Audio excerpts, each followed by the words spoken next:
Hello, I would like to welcome you to today's session on SQL Server Views. Thank you for attending this session. My name is Biswajit Nanda and I'm having more than 10 years of experience in IT, and most of my experience was into SQL Server development, SQL Server administration, database performance tuning and database testing. My principle is always to keep the training very simple and easy to understand so that it could be absorbed the most. I also love to demonstrate more than going through the slides, as it helps my students learn the application more than the theoretical stuffs. Now first of all, I'm going to talk about what is a view. A view is a virtual table or a stored query. It is called virtual because it doesn't occupy any memory space, and it is just a definition or a query which gets stored in the server. Don't worry if this is not very much clear at this point of time, we will know about it in some time. Here is an example.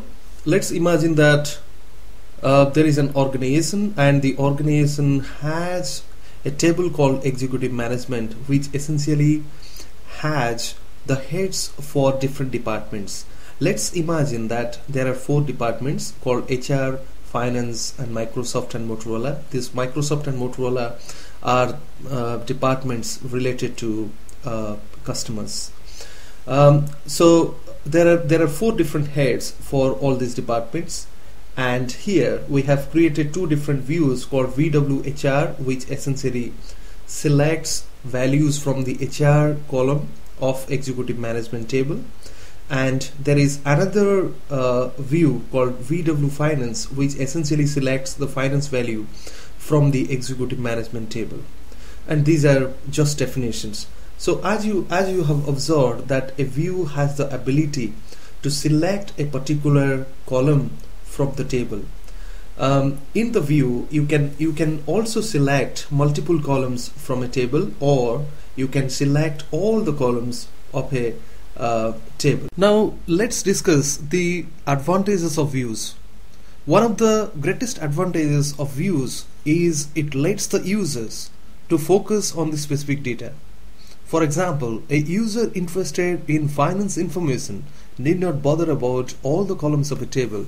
Rather, he can select contents from a view called VW Finance. Now you might think, what is the benefit? Because the user can very well retrieve the information he needs by specifying the specific columns in the select query.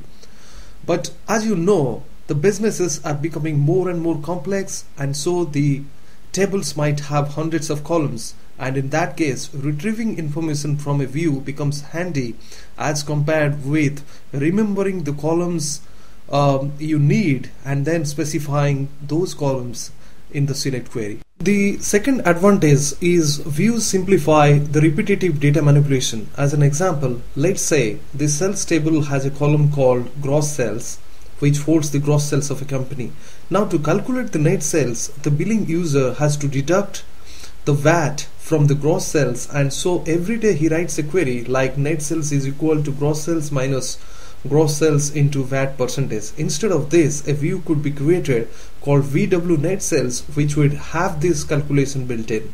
The third major advantage of view is it gives the privilege to enforce security. For example, you could limit the sensitive data to specific users.